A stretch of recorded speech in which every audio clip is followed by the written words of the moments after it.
Guys আমরা এখন search করছি অ্যাডোবি ফ্লাই। তো আমরা অ্যাডোবি ফ্লাই সার্চ করার পর ওয়েবসাইটটি চলে গাইস দেখতে পাচ্ছেন আমরা সার্চ করে নিলাম। তো এখন ট্যাপ করে দিব, করার পর গাইস আমাদের সামনে কাঙ্ক্ষিত ওয়েবসাইটটি চলে আসবে। তো দেখতে পাচ্ছেন ডিজাইন ফ্লাই।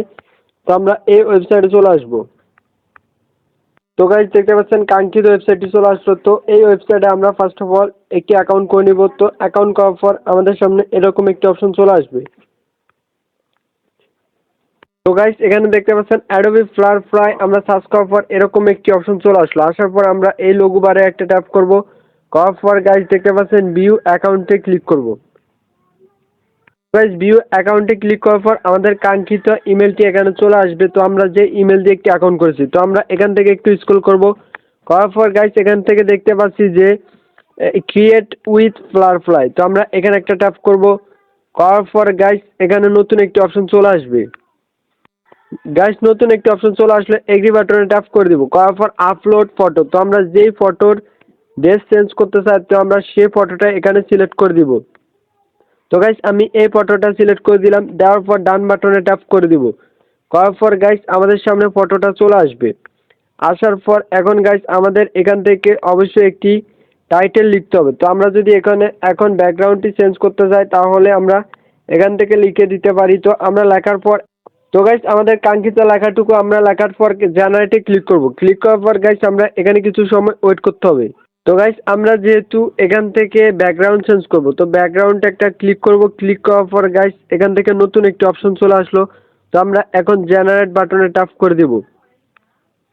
ট্যাপ করার পর গাইস নিচে কয়েকটি অপশন চলে আসবে। তো এখান থেকে অবশ্যই আমাদের টপিক অনুযায়ী একটি ব্যাকগ্রাউন্ড চলে আসবে। দেখতে পাচ্ছেন আমাদের টপিক অনুযায়ী কতগুলো ব্যাকগ্রাউন্ড আমাদের এখানে চলে আসলো। তো আমরা এখান থেকে মোর অপশনে ক্লিক করলে আর 3টা ব্যাকগ্রাউন্ড চলে আসবে। তো এখান থেকে আমরা যে কোনো ব্যাকগ্রাউন্ড এখান থেকে সিলেক্ট করতে পারি।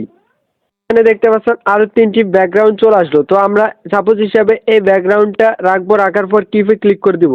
তো এখন আমরা যেহেতু ড্রেসটা চেঞ্জ করব, তাহলে আমাদের সাবজেক্টটাকে অবশ্যই রিমুভ করতে হবে, পোশাকটা। তো রিমুভ করার জন্য অবশ্যই আমরা এখান থেকে হিলিংয়ে ক্লিক করব। ক্লিক করার পর অবশ্যই রিমুভ হয়ে যাবে। তো আমরা অবশ্যই এখান থেকে রিমুভ করে নিচ্ছি। অলরেডি আমরা ব্যাকগ্রাউন্ডটা রিমুভ করে নিচ্ছি। তো এখন রিমুভে ক্লিক করে দিব। ক্লিক করার পর গাইস আমাদের সামনে নতুন কিছু অপশন চলে আসতে পারে। এখানে দেখতে পাচ্ছেন আমাদের ফটো অনুযায়ী আমরা যে ব্যাকগ্রাউন্ডটা রিমুভ করলাম, তো আমাদের কিছু টি শার্ট এখানে দিয়ে দিল। তো আমরা যেহেতু কাস্টম টি শার্ট এখানে অবশ্যই সিলেক্ট করব, তো আমরা কাস্টমে ক্লিক করে দিব। তো গাইস দেখতে পাচ্ছেন আরো কিছু টি শার্ট এখান থেকে বেসিক ভাবে সিলেক্ট করতে পারেন। আমরা এখানে একটি অপশন দেখতে পাচ্ছি। তো আমরা সাদ আইকনে ক্লিক করব। ক্লিক করার পর গাইস এখন আমরা টি শার্ট পরাবো। তো আমরা ড্যানিমি জ্যাকেট অবশ্যই এখান থেকে সিলেক্ট করে দিচ্ছি। অবশ্যই এখানে লিখে দিব ড্যানিমি জ্যাকেট। আমরা ড্যানিমি জ্যাকেট সিলেক্ট করার পর জেনারেটে ক্লিক করব। তো আমাদের ড্যানিমি জ্যাকেট 3টি চলে আসবে। তো আমরা এখান থেকে অবশ্যই সিলেক্ট করতে পারবো। অসংখ্য আমাদের কিছু অবশ্যই পোশাক চলে আসবে। তো আমরা এখান থেকে অবশ্যই আমাদের কারেক্ট পোশাকটি আমরা এখান থেকে সিলেক্ট করব। তো গাইস দেখতে পাচ্ছেন আমাদের ব্যাকগ্রাউন্ড অনুযায়ী আমাদের ড্যানিম জ্যাকেটগুলো অলরেডি চলে আসলো। তো আমাদের এখান থেকে আরো কিছু জ্যাকেট কালেক্ট করতে হবে। আমাদের এখানে আরো 3টি অলরেডি জ্যাকেট চলে আসলো। তো আমরা এখান থেকে এই জ্যাকেটটি নিলাম। নেওয়ার পর গাইস এখন আমরা কিপে ক্লিক করে দেবো। তো এভাবে চাইলে খুব সহজে আপনারা অবশ্যই রিমুভ করে নিতে পারেন। তো এখন এটা ডাউনলোড করবেন, করার জন্য অবশ্যই এখান থেকে আপনারা দেখতে পাচ্ছেন এই ডাউনলোড আইকন, এখান থেকে ডাউনলোডসে ক্লিক করবেন। ক্লিক করার পর গাইস এই ছবিটা অলরেডি ডাউনলোড করে ফেলতে পারবেন এই প্রসেসে।